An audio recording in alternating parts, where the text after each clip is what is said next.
Hi all welcome back. അപ്പോൾ ഇന്ന് ഞാനൊരു സിമ്പിൾ റെസിപ്പി ആയിട്ടാണ് വന്നിരിക്കുന്നത്. അപ്പോൾ നേരെ വീഡിയോയിലോട്ട് പോകാം. അതിന് മുമ്പ് എൻ്റെ വീഡിയോ ആദ്യമായി കാണുന്നവരാണെങ്കിൽ ഒന്ന് സബ്സ്ക്രൈബ് ചെയ്തേക്കണേ. അപ്പോൾ ഇതാ ഞാൻ എന്ത് വീഡിയോ ഇടും എന്നിട്ട് ഇങ്ങനെ ടെൻഷൻ അടിച്ച് തേരാപ്പാര നടക്കുന്ന സമയത്താണ് പെട്ടെന്ന് എൻ്റെ കയ്യിൽ വന്ന് ഇതാ പിടിച്ചോന്നിട്ട് നമ്മുടെ പട്ടാണിക്കടല ഗ്രീൻ പീസ് കയ്യിൽ വന്ന് വീഴുന്നത്. പിന്നെ ഒന്നും നോക്കിയില്ല, ഞാൻ ബൗളിലേക്ക് ഗ്രീൻ പീസിനെ അങ്ങ് ഇട്ടുകൊടുത്ത്. ഇനി ഇത് നന്നായി ഒന്ന് വൃത്തിയിലൊന്ന് കഴുകിയെടുക്കണം. അതിൻ്റെ ഇടയിൽ നമ്മുടെ ഒരു പുതിയ ന്യൂ സബ്സ്ക്രൈബർ ഉണ്ടായിരുന്നു. അവർ പട്ടാണിക്കടലയുടെ ഒരു റെസിപ്പി ഇടാൻ പറ്റുമെന്ന് ചോദിച്ചു, അതും കടല വറുത്തത്. അപ്പോൾ ഞാൻ വിചാരിച്ചു എന്നാൽ പിന്നെ അത് തന്നെ ആയിക്കോട്ടെ കണ്ടൻറ്റ്.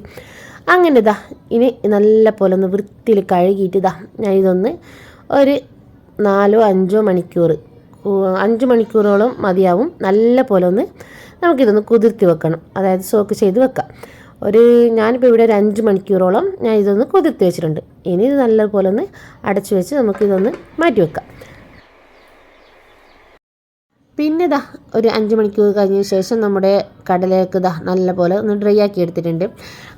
ഒരു കോട്ടൺ ക്ലോത്ത് വെച്ചോ ടിഷ്യൂ വെച്ചോ എന്തായാലും പ്രശ്നമില്ല. അത് വെച്ചിട്ട് ഇതിലെ വെള്ളമെല്ലാം നല്ലപോലെ ഒന്ന് ഒപ്പിയെടുക്കണം. ഇതാ ഞാൻ നല്ലപോലെ വെള്ളമൊക്കെ ഒപ്പിയെടുത്തിട്ട് ഇതാ ഒരു ബൗളിലേക്ക് ഇട്ട് വെച്ചിട്ടുണ്ട്. ഇതുപോലെ ഒന്ന് ചെയ്തെടുക്കാം. ഇനി നമുക്ക് ഇതൊന്ന് വറുത്തെടുക്കാം. അപ്പോൾ ദാ നമ്മുടെ കടല ഫ്രൈ ചെയ്യാൻ വേണ്ടി ഞാൻ ഒരു ചീനച്ചട്ടിയിലേക്ക് ഓയിൽ ഒഴിച്ചിട്ടുണ്ട്. ഹൈ ഫ്ലെയിമിലിട്ട് നല്ലതുപോലെ ഒന്ന് ഓയിൽ ചൂടാക്കിയെടുക്കണം. ഓയിൽ നല്ല ചൂടാവണം. ഓയിൽ നല്ലപോലെ ചൂടായതിന് ശേഷം പിന്നെ ഇതിലേക്ക് നമ്മൾ റെഡിയാക്കിയിട്ട് വെക്കേണ്ടത് ഒരടപ്പാണ്. ഇത് നമ്മൾ മുമ്പേ കൂടെ ഒന്ന് കരുതി വെക്കണം. കാരണം ഇതിലേക്ക് കണക്കായിട്ട്, അതായത് ഇടയൊന്നും വരാൻ പാടില്ല. ഇതുപോലെ ഇതിലേക്ക് ഫിറ്റായിട്ട് നിൽക്കുന്ന ഒരു അടുപ്പ് തന്നെ വേണം. അല്ലെങ്കിലുണ്ടല്ലോ നമുക്ക് നല്ലൊരു പണി തന്നെ കിട്ടും. അത് ഞാൻ പിന്നീട് പറയാം. അപ്പോൾ ഓയിലൊക്കെ നല്ല പോലെ ഒന്ന് ചൂടായിട്ടുണ്ട്. ഇനി ഞാൻ ഇത് മീഡിയം ഫ്ലെയിമിലേക്ക് ആക്കുന്നുണ്ട്. ഹൈ ഫ്ലെയിമിൽ നിന്നും മീഡിയം ഫ്ലെയിമിലേക്ക് ആക്കാം. അതിന് ശേഷം അടുപ്പ് ഇതുപോലെ ഒന്ന് റെഡിയാക്കിയിട്ട് വെക്കുക. അതിന് ശേഷം നമ്മുടെ ഗ്രീൻ പീസ് ഇട്ട ഉടനെ തന്നെ അടച്ചു വെക്കാം.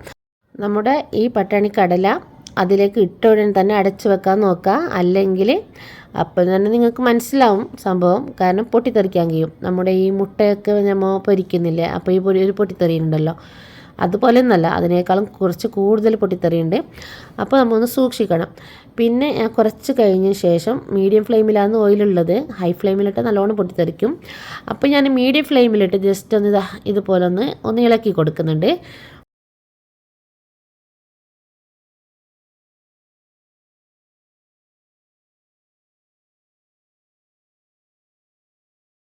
നമ്മുടെ ഈ ഗ്രീൻ പീസ് ഓയിലിട്ടതിന് ശേഷം ഒരു 10 മിനിറ്റ് നമ്മൾ മീഡിയം ഫ്ലെയിമിലിട്ട് വേണം ഇത് ചെയ്തെടുക്കാൻ. ഫസ്റ്റ് ഹൈ ഫ്ലെയിമിലും പിന്നെ ഈ ഗ്രീൻ പീസ് ഓയിലിട്ടതിന് ശേഷം പിന്നെ വേണ്ടത് ഒരു മീഡിയം ഫ്ലെയിമിലാണ് ഞാൻ ആക്കേണ്ടത്. അതിന് ശേഷം ഒരു 10 മിനിറ്റ് മീഡിയം ഫ്ലെയിമിലിട്ട് ഇതൊന്ന് അടച്ച് തന്നെ വെക്കുക. ഇതിനിടയിൽ നിങ്ങൾ ഫ്രൈ ആയിട്ടുണ്ടോ എന്ന് നോക്കാനായിട്ട് ഇടയ്ക്ക് ഈ അടുപ്പൊന്നും തുറക്കാൻ പാടില്ല. കാരണം ഞാൻ ജസ്റ്റ് ഒന്ന് ഇടയ്ക്കൊന്ന് തുറന്നതാണ്. അപ്പോൾ ഒന്നാകെ മുകളിലോട്ട് ഓയിലും കടലൊക്കെ ഒന്നാകെ തെറിച്ചതാണ്. അപ്പോൾ ഞാൻ എൻ്റെ ഫോൺ എടുത്ത് ഇങ്ങോട്ട് ഓടിയതാണ് ഇതിൽ കാണിക്കുന്നുള്ളത്. അപ്പോൾ നമുക്ക് കുറച്ച് സൂക്ഷിച്ചിട്ട് വേണം ഇത് ചെയ്യാൻ. ഇത്രയും കഷ്ടപ്പെട്ടിട്ട് എന്തിനാണാവോ ഇത് ഉണ്ടാക്കുന്നതെന്ന് നിങ്ങൾ ചിന്തിക്കുന്നുണ്ടാകും. മായം കലരാത്ത കടല നമുക്ക് കഴിക്കാമല്ലോ. എനിക്കാണെങ്കിൽ ഇത് ഭയങ്കര ഇഷ്ടമുള്ളൊരു സാധനമാണ് ഈ പട്ടാണിക്കടല. ഇതിങ്ങനെ വെറുതെ ഇരിക്കുമ്പോഴെല്ലാം ഇങ്ങനെ കഴിച്ചു കൊടുക്കാൻ ഭയങ്കര ഇഷ്ടമാണ്. അപ്പോൾ നമ്മുടെ കടലയൊക്കെ നല്ല ഗോൾഡനായിട്ട് നല്ല ഗോൾഡൻ നിറായിട്ട് കിട്ടിയിട്ടുണ്ട്. ഇനി ഇത് ഓയിലിൽ നിന്ന് മാറ്റാം. ഇനി രണ്ടാമത്തെ ഇതും കൂടി ഞാൻ ഇട്ട് കൊടുക്കുന്നുണ്ട്. അതുപോലെ തന്നെ ഇതൊന്ന് ഫ്രൈ ചെയ്തെടുക്കാം.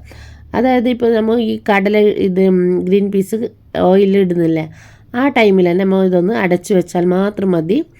പിന്നെ മീഡിയം ഫ്ലെയിമിലിട്ടിട്ട് അവിടെ വെച്ച് കൊടുത്താൽ മതി. ഒരു 5 മിനിറ്റ് ഇങ്ങനെ വെച്ച് കൊടുക്കുക. 5 മിനിറ്റ് ഒരു 10 മിനിറ്റ് വെച്ച് കൊടുക്കുക. അപ്പോൾ നല്ല മൊരിഞ്ഞിട്ട് നമുക്ക് കിട്ടും. അതിൻ്റെ ഇടയിൽ പോയിട്ട് ഇങ്ങനെ അങ്ങനെ തുറക്കാനോ പിടിക്കാനൊന്നും പോകാതെ നിന്നാൽ മതി. അപ്പോൾ നമ്മുടെ ഫസ്റ്റത്തെ കടലൊക്കെ നല്ല വറുത്ത് കിട്ടിയിട്ടുണ്ട്. ഇനി നമുക്ക് ഇതിലേക്ക് കുറച്ച് ഉപ്പിട്ട് കൊടുക്കുന്നുണ്ട്. ഇതിലേക്ക് പട്ടാണി കടലയിലേക്ക് നമ്മൾ സാധാരണ കായ് ചിപ്സ് അങ്ങനത്തെ ഉണ്ടാക്കുമ്പോൾ നമ്മൾ സാധാരണ ഓയിലിലേക്കല്ലേ ഇട്ട് കൊടുക്കല്. ഇത് ഓൾറെഡി നമ്മൾ ഇങ്ങനെ റെഡിയായതിന് ശേഷം ഇതിൻ്റെ മുകളിലേക്ക് ഇതുപോലെ ഇട്ട് കൊടുക്കുക. നല്ല ക്രിസ്പി ആയിട്ട് തന്നെ നമുക്ക് കിട്ടിയിട്ടുണ്ട്. നമുക്ക് കടയിൽ നിന്നും കിട്ടുന്ന അതേ ടേസ്റ്റിൽ തന്നെ നമുക്ക് നല്ല ടേസ്റ്റിൽ തന്നെ കിട്ടിയിട്ടുണ്ട്. ഇതിപ്പോൾ ടേസ്റ്റ് നോക്കിയിട്ട് ഇപ്പോൾ തീരുന്ന മട്ടുണ്ട്. അപ്പോൾ അതിന് മുമ്പ് എനിക്ക് കുറച്ച് വീഡിയോസും ഫോട്ടോസൊക്കെ എടുക്കാനുണ്ട്. അപ്പോൾ ഇതിൽ കടലുണ്ടായില്ല. ഇനി ഒരു കടയിൽ പോയിട്ടൊന്നും വാങ്ങാൻ നിൽക്കണ്ട. നമ്മൾ സാധാരണ എല്ലാവരുടെ വീട്ടിലും ഉണ്ടാകുന്ന ഒരു ഐറ്റമാണ് ഗ്രീൻ പീസ്. അത് വെച്ച് സിമ്പിളായിട്ട്, അതായത് ഇപ്പോൾ നമുക്ക് രാവിലെ കഴിക്കാൻ തോന്നുന്നുണ്ടെങ്കിൽ രാത്രി നമ്മൾ ഇതൊന്ന് വെള്ളത്തിലൊന്ന് കുതിർത്തി വെച്ചാൽ മാത്രം മതി. പിറ്റേന്ന് നമുക്ക് നല്ലപോലെ ഇതുപോലെ സിമ്പിളായിട്ട് പെട്ടെന്ന് തന്നെ ചടപടേന്ന് ഉണ്ടാക്കിയെടുക്കാവുന്നതേ ഉള്ളൂ. അപ്പോൾ ഇത് കുട്ടികൾക്കാണ് കൂടുതലിത്.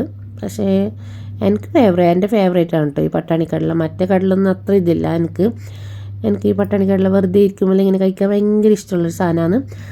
അപ്പോൾ എല്ലാവരും പോയി ട്രൈ ചെയ്ത് നോക്കുക. വളരെ സിമ്പിളാണിത്. പിന്നെ ഓയിലിൻ്റെ അടുത്ത് കുറച്ച് സൂക്ഷിച്ചാൽ മാത്രം മതി. അപ്പോൾ വീഡിയോ ഇത്രയേ ഉള്ളൂ. അപ്പോൾ വീഡിയോ ഇഷ്ടപ്പെടുകയാണെങ്കിൽ ഒന്ന് ലൈക്ക് ചെയ്യാനും സബ്സ്ക്രൈബ് ചെയ്യാനും ഷെയർ ചെയ്യാനും മറക്കല്ലേ. പുതിയ വ്യൂസ് ഉണ്ടെങ്കിൽ ഒന്ന് സപ്പോർട്ട് ചെയ്യണേ. അപ്പോൾ അടുത്ത വീഡിയോ കാണുന്നവരേക്കും ബൈ.